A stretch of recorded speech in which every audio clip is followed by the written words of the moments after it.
911, what's your emergency? Oh, it's you.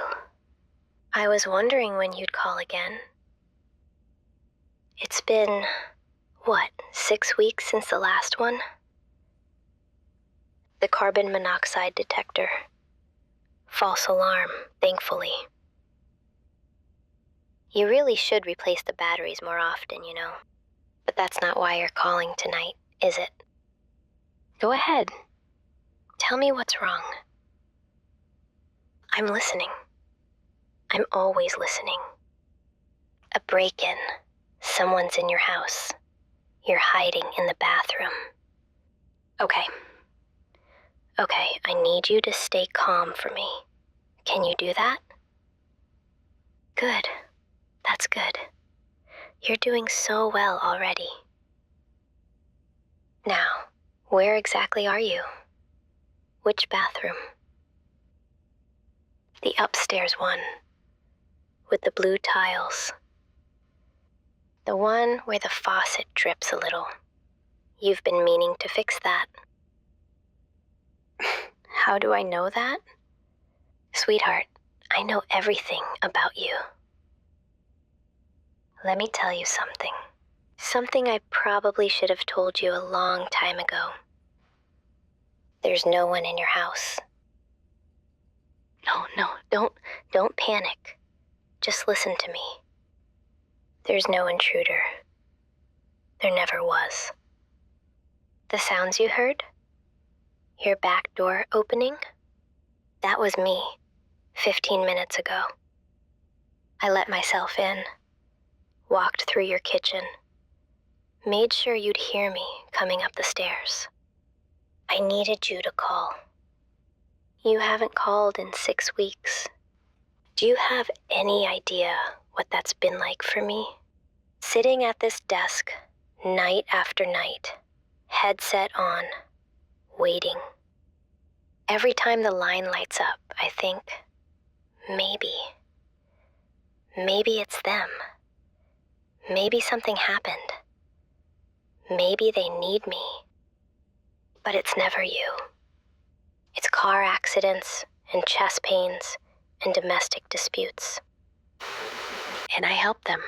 I do. Because that's my job. But the whole time, I'm thinking about you. Wondering if you're safe. If you're sleeping well. If you've eaten. 14 months, sweetheart. That's how long it's been since your first call. Do you remember?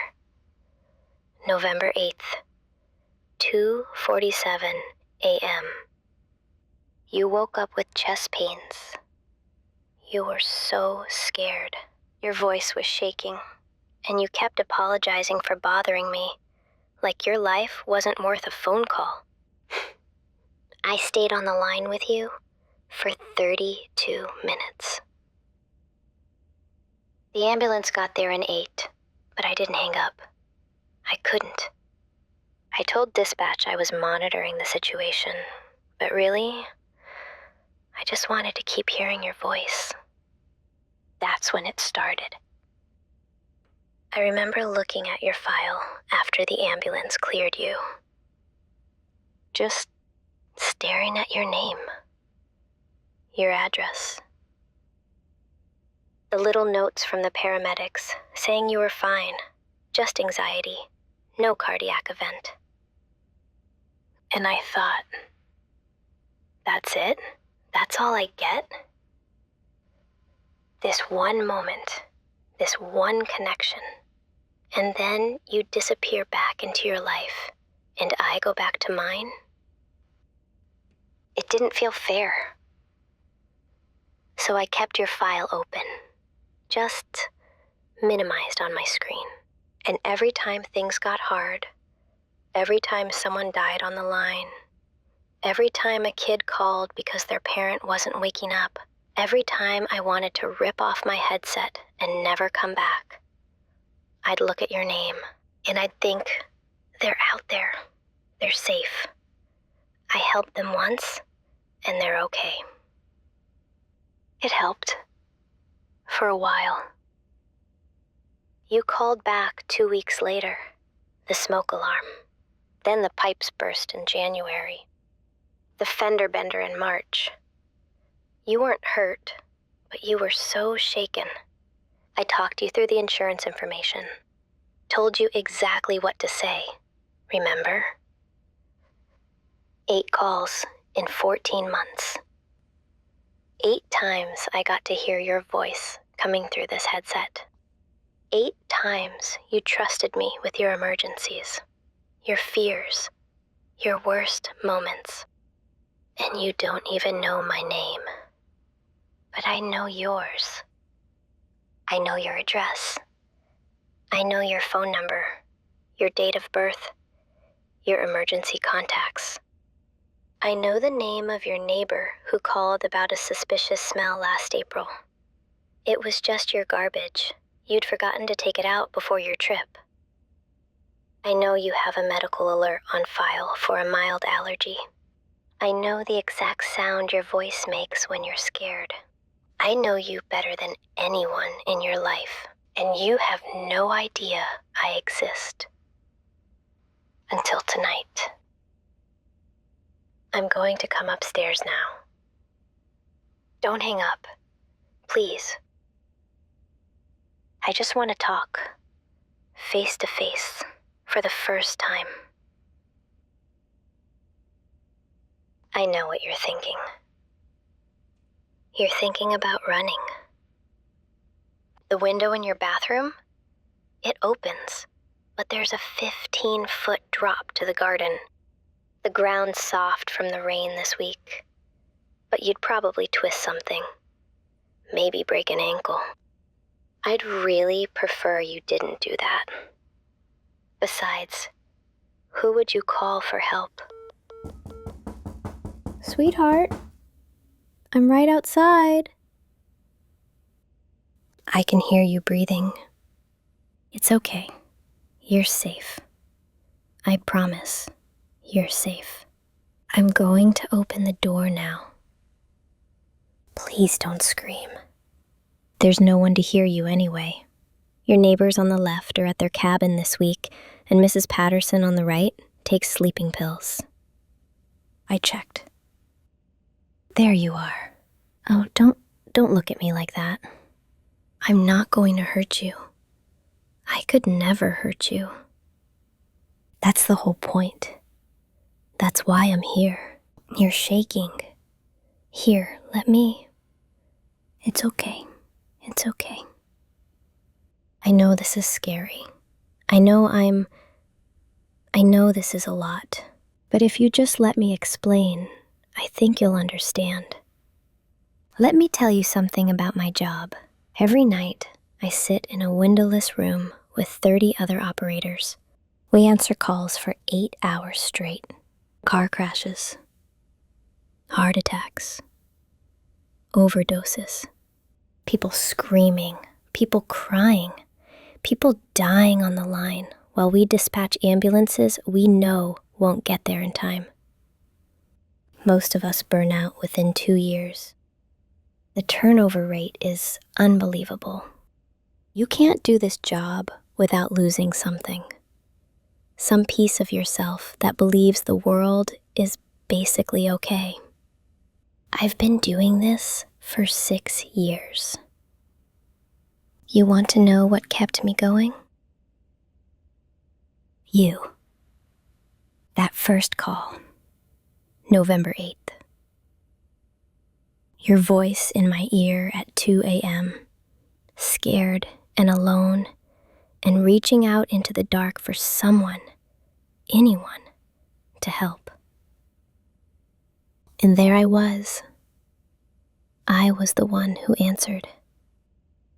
Out of 30 operators on shift, you got me. Do you believe in fate? I didn't. Not before you.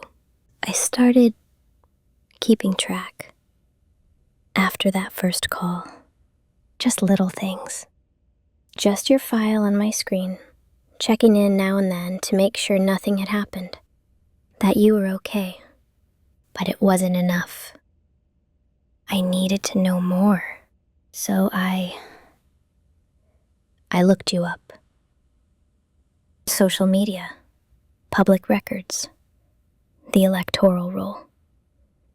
You'd be amazed what you can find if you know where to look. And I do. That's my job. I find people. I found you. Your Instagram is private, but your friend's isn't. The one who tagged you at that coffee shop in March. I sat 3 tables away. You didn't notice me. You were reading something on your phone, and you laughed at whatever it was, and I thought, I want to make them laugh like that. I want to be the one saying whatever's on that screen. I've been to your grocery store.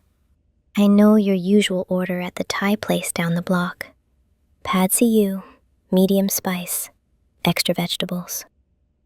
I've watched you carry in your groceries and struggle with that one bag that always rips. Once, you dropped your keys in the parking lot. I almost called out to you. Almost.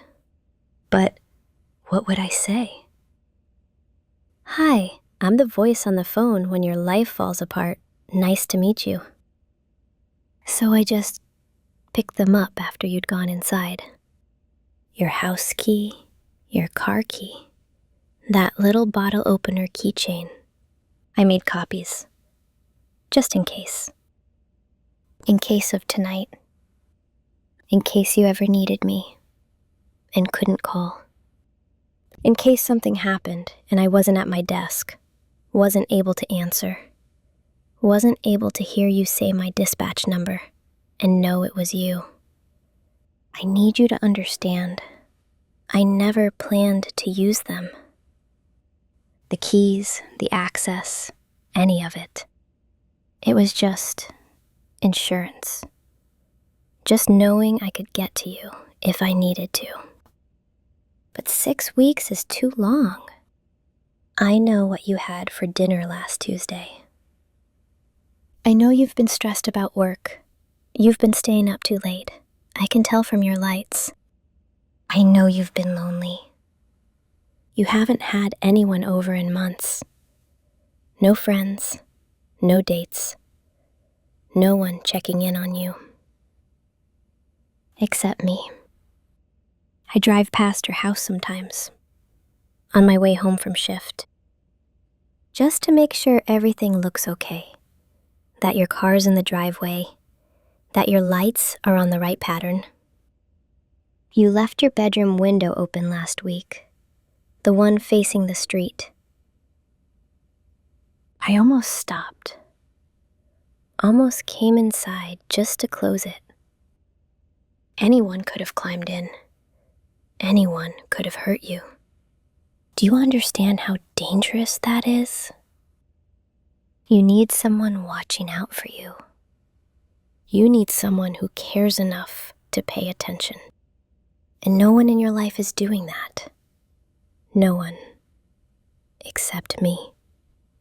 I've listened to every call you've ever made. Not just to 911. All of them. Your phone carrier has surprisingly accessible records, if you know who to ask. I know about the fight with your mother last month. I know you've been avoiding your old friends. I know you cried in your car for 20 minutes after your last doctor's appointment. And I don't even know why, but I wanted so badly to be there. To hold you. To tell you whatever it was, it would be okay. Because it will be okay. I'll make sure of it. Here's what's going to happen. You're going to stop pulling away from me. Don't. I can see you inching toward the door. There's nowhere to go. Just listen. We're going to get to know each other. Properly this time. Not through phone calls and databases. Face to face. Like people do. I've taken the week off work. First vacation I've had in 3 years. I thought we could spend it together, here, in your house, getting comfortable with each other. I know what you're thinking. You're thinking this is insane, that I'm insane. And maybe you're right. Maybe spending 14 months listening to a stranger's voice and falling in love with them is crazy. But is it really any different from what everyone else does? People meet online. They text for months before meeting in person. They fall for voices, for words, for the idea of someone. That's all I did. I just took a slightly different route. And you called me, sweetheart. 8 times you picked up the phone when you were scared, when you needed someone, and you found me. Every single time. Doesn't that mean something? I know you felt it too, on the carbon monoxide call. You didn't want to hang up. I could hear it. We talked for almost an hour, even after the fire department cleared your house. You told me about your day, about the book you were reading, about how you couldn't sleep because the world felt too quiet. I stayed on the line until you drifted off. Did you know that? I listened to you fall asleep. The soft sound of your breathing coming through my headset. It was the most peaceful moment of my entire life. I have a recording of it. Every call you've made is logged in the system, but that one, I saved it separately, on my personal phone.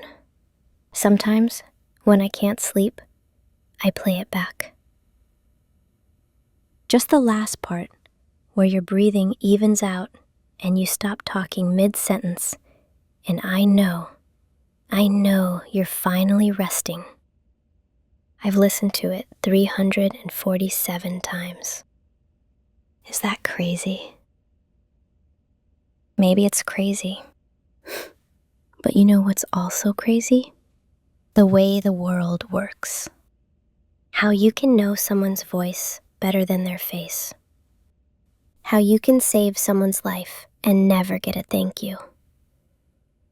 How you can love someone completely and they don't even know your name. Until now. My name is... Actually, no. Not yet. Let's do this properly, over tea, like normal people meeting for the first time. You can ask me anything. Where I grew up, what I wanted to be when I was little, why I took this job. And I'll answer. Honestly. No more hiding behind a headset. I want you to know me, the real me. Not just the voice that tells you to stay calm. Help is on the way. The person behind it. The person who's been falling for you for 14 months without any hope of ever being seen. Until I made my own hope. So here's what I'm proposing. 1 week. That's all I'm asking. 1 week for you to get to know me the way I know you. Let me make you breakfast. Let me take care of you when you're tired. Let me be here when you wake up scared in the middle of the night. And at the end of the week, if you want me to go, I'll go. I mean, probably. Let's see how the week goes first. Come on, let's get you out of this bathroom. It's cold, and you've been sitting on tile for almost 20 minutes now. Your knees must be aching. I'll make tea. You have that chamomile blend you like, the one in the blue box, second shelf, behind the regular tea bags. Yes, I know where everything is. I told you. I've been paying attention. You know what's funny? In all those calls, all those emergencies, real or not, I was always the voice on the other end. The calm one. The one telling you everything would be okay. Help was coming. Just stay on the line. Now I'm finally here. Not just a voice, not just a dispatcher on the other end of a phone line. I'm real. I'm standing in your kitchen. And I'm not going anywhere. You can put down the phone now, sweetheart. You don't need to call for help anymore. I'm already here. Chamomile, right? I know. You're still looking at me like I'm a stranger. But I'm not. I've been here for every emergency. Every 2 a.m. panic. Every moment you thought you were alone. You were never alone. I know this isn't how people usually meet. I know normal people don't memorize phone records and drive past houses at 3 a.m. just to check the lights. I know that. But normal people also don't answer 8 calls over 14 months and forget about them. Normal people don't have this kind of connection and just let it disappear. We're not normal people, sweetheart. We never were. Drink your tea. It'll help you calm down. And then you can ask me whatever you want. We have all week. We have all the time in the world. No emergencies tonight. No calls to make. Just you and me and the quiet. It's funny. My whole job is waiting for the phone to ring, dreading it some nights, praying nothing bad happens to anyone. But with you, I was always hoping it would ring, always hoping you'd need me again. Now you don't have to call anymore. I'm right here. I'm not going anywhere. Not unless you want me to. And you won't want me to. Not after this week. Not after you see how good I can be for you. How safe I can keep you. You'll see. Careful, it's hot. I always know.